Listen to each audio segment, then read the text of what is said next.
now we're going to have a look at the ALCES online platform.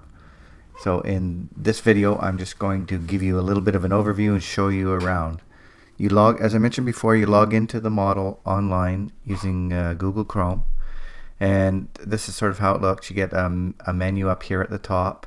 You can see here I've got different icons that I can choose, allow me to navigate to different parts of the model. I can choose the data set that I'm working with. I'm logged in here, sort of some administrative dashboard information up there. And you get the screen that I've already logged in, but it's just a standard login username and password. You can move from this point forward either by hitting enter, which will take you to the map component, or you could just click onto the map icon or whichever area you're interested in going to.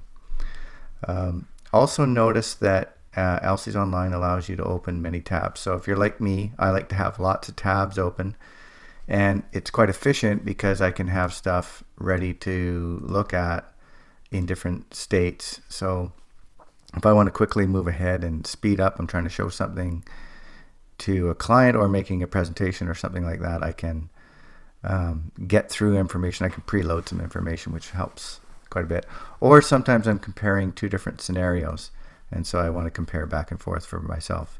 You can also open in separate windows.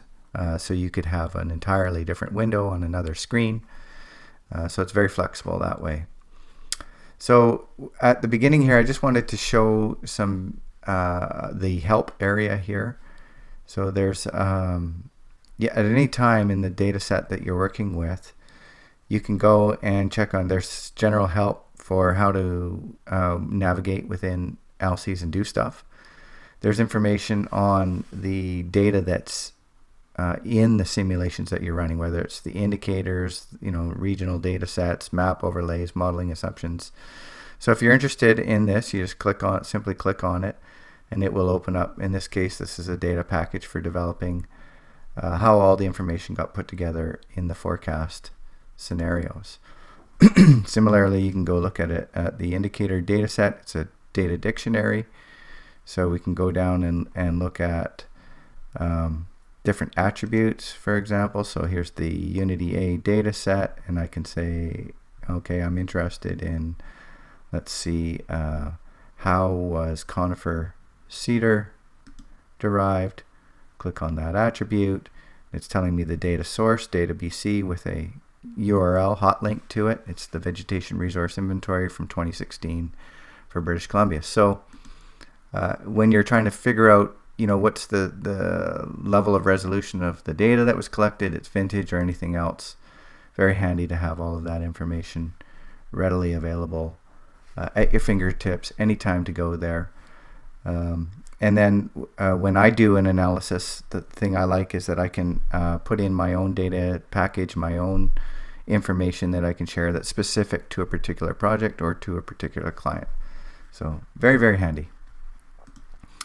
So similar to Google Maps or Google Earth, two applications that most of us are pretty familiar with, this interface is very friendly, allows us to do a lot of different things. So you can see here I've selected the province of British Columbia as my initial study area of interest just for this demo.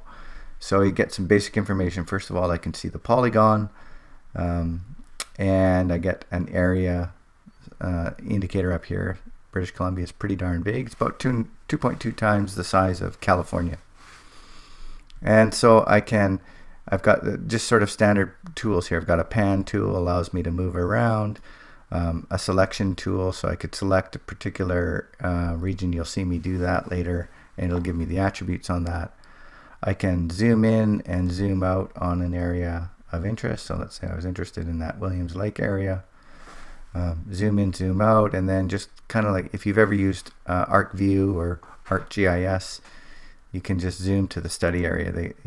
The GIS term, I think, is zoom to extent. So you can just very quickly do that.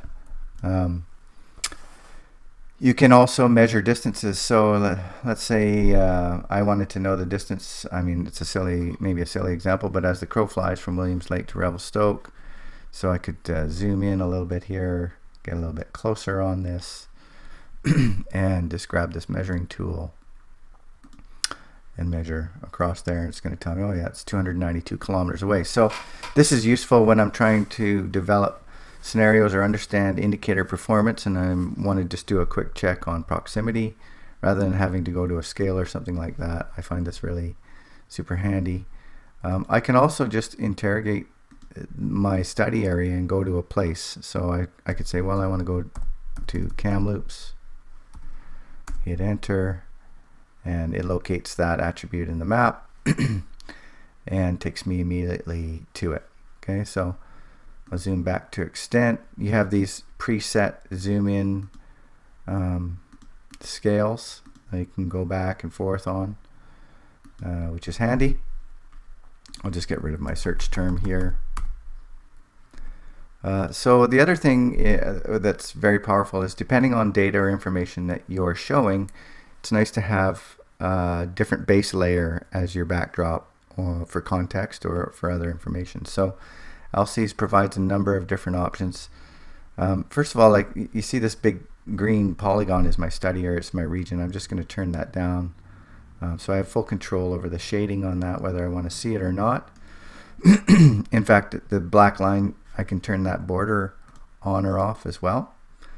And I can clip the map to just my study area. So that's useful if you're just trying to get rid of other information around your study area that's sort of clogging up your map.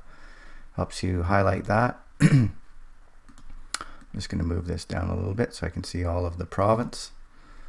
And so we have, this is a minimal background coverage, just basically showing some roads, major rivers, water features. You could throw on this terrain map. Excuse me. And of course, for any of these, the resolution changes, so you can zoom in and zoom out on these layers, and of course the resolution improves as you get closer and closer. Right? So here you can see, as we get in close enough, we're seeing, I think these are 20-meter contour lines. So if you're still into contour lines and using that for topography, in addition to this shade relief map, that may be useful for you. So I'll just go back to extent. I can also look at general relief map. BC is a pretty rugged place. We've got a lot of mountains. We can also look at night sky, and I'll just go and turn off the clip here, and back up just a little bit. We can see light sky emissions. That's an interesting one.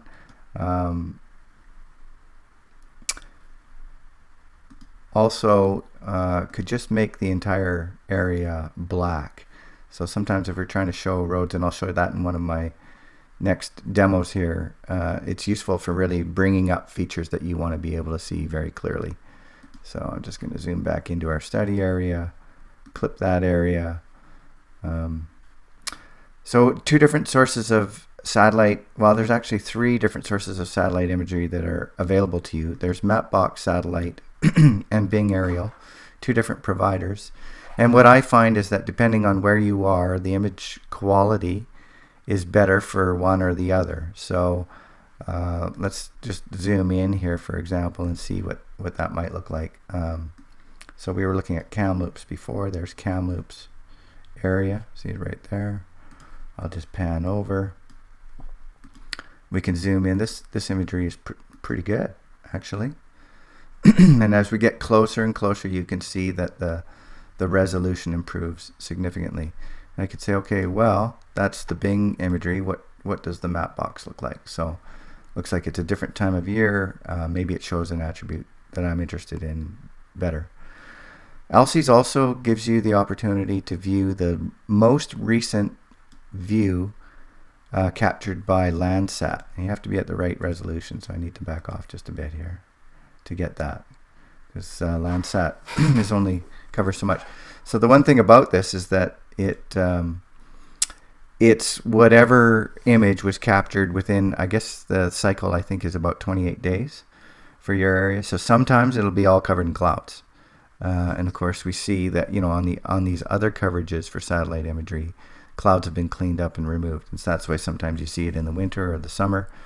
But if you just wanted to see what happened within the last 28 days, it looks like it was pretty nice and sunny in Kamloops, and it got a pretty good shot. So there's a couple of other layers. There's a general topography layer. There's recreational trails. You can see there's lots of trails in the Kamloops area that you can use if that's what you're interested in. And then, I'll just back off to British Columbia again. And we'll take off the clip and it'll show the ocean. So ALCES is not confined by only being able to do assessments or model forecast terrain. It can also do the marine environment. So this is a standard marine layer that we can see zooming in, showing depths of the ocean and the different zones, neritic zone, tidal zone, and that kind of thing. So all very handy way to view data, very intuitive, just like Google Maps or Google Earth. So it's easy for you to learn how to use this. Within a couple of minutes, you'll be clicking around and using it. In fact, what I find is that I often use ALCES online instead of Google Earth because it's actually faster and gives me more options to pull a lot more data and understand what I'm looking at. So even if I'm doing that for recreational and trying to find a good hiking trail, I'll often use this tool rather than others. So you can choose, you have a lot of flexibility on, well, total flexibility on your study area. You can see here that you can choose from whatever's been loaded into the model. We have lots of existing regions within the model that I can choose from for study areas, and you can select one individual region. You can also do a complex region, so these are sort of GIS commands here where we can combine two regions, we can overlay and exclude, have all of one region except where it intersects with another. We can have where they only have common area or where they're only fully exclusive. So a lot of different options there, and then if you don't find what you want, you can draw your own. So it's the ultimate level of flexibility.